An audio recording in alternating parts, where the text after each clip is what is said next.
Yo, what is up? Magandang buhay. Papasok tayo ngayon ng trabaho.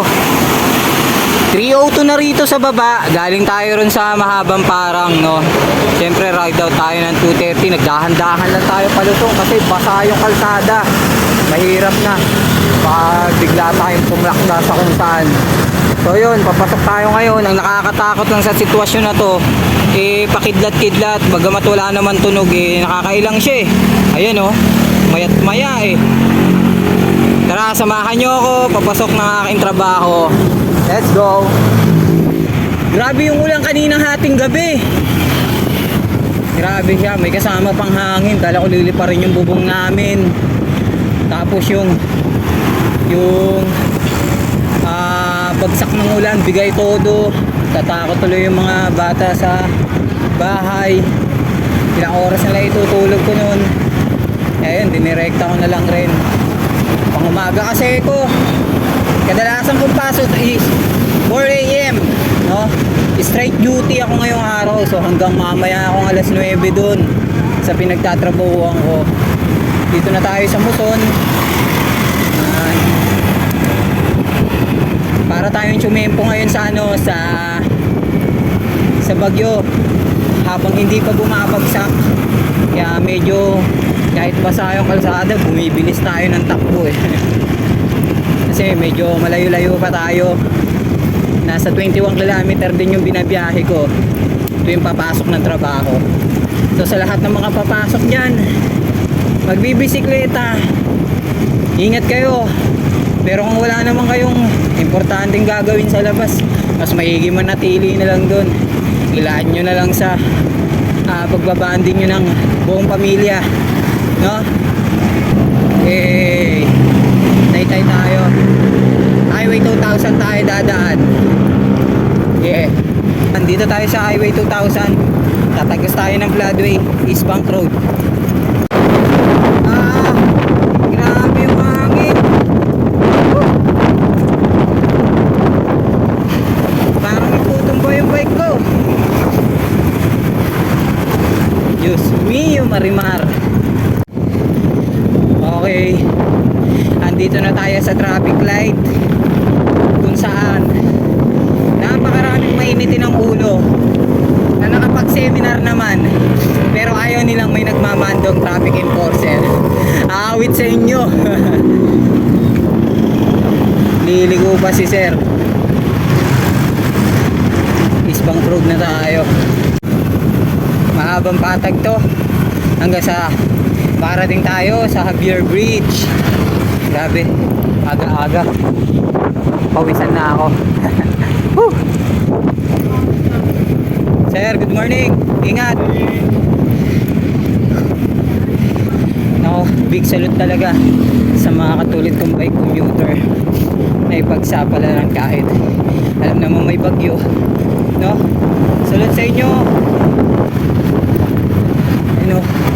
Grabe. Batiin natin, pampalakas ng loob yun, pampagana ng araw. Sir, good morning, ingat. Ito na yung sinasabi ko. Paulan na.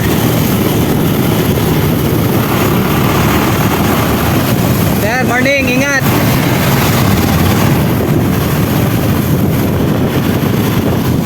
Sir, good morning, ingat. Magana ang loob ko sa mga ganun kasi syempre kapwa kami nakakaranas kung ano yung mga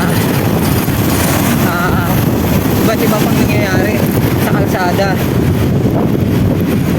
kapag ka umuulan, kapag ka sobrang mainit, dahil ito lang rin naman yung access na meron ako para makarating sa pinagtatrabahuan ko. Morning sir, ingat.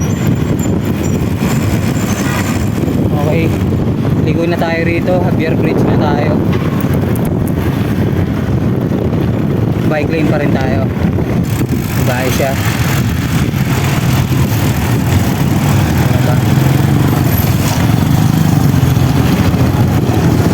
Si sir, ako. Si sir nakapayong pa. Morning sir, ingat kayo. Dito na tayo sa Kaginhawaan Bridge. Bubulol-bulol pa. Ano? Sir, good morning. Ingat. Medyo madilim lang dito sa part na to eh. Oh. Sir, good morning. Ingat. Eh, dito na tayo C5. Oras natin ngayon 3:38. Yan. 4 pa naman ang ating pasok. So malapit na tayong kumanan dyan. Pakita ko sa inyo yung inaako natin pagpapasok. Okay. Dito na tayo sa Ganley Road. Napakarami naman ng aso na yan. Mapapabilis talaga ang ahon mo pag yan eh. Hindi tayo pwedeng tumayo ngayon sa bisikleta natin. Kasi siguradong dudulas tayo. Baka mag-cause pa nung kung ano. Madulas yung kalsada. Wala masyadong nadaan. Yan. Dito sa side na to, sa kanan, mapansin nyo, makubaho yan. Kaya kumakain tayo kahit paano rito sa may kalagitnaan kung wala namang mga sasakyan.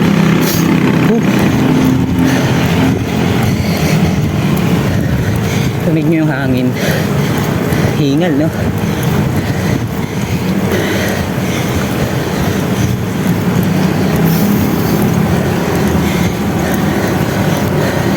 Pagdating ng dulo, ahon pa rin yan. Konti lang.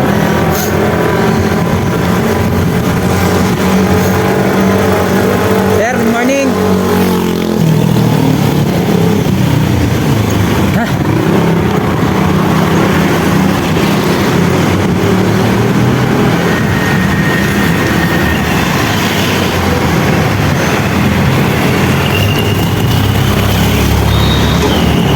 Okay.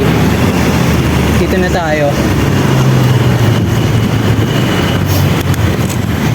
After natin dyan, outro na tayo. Gusto ko lang iwan sa inyo sa lahat ng ano, mga nakakaranas ng matinding hagupit ng bagyo, no? Laban lang po.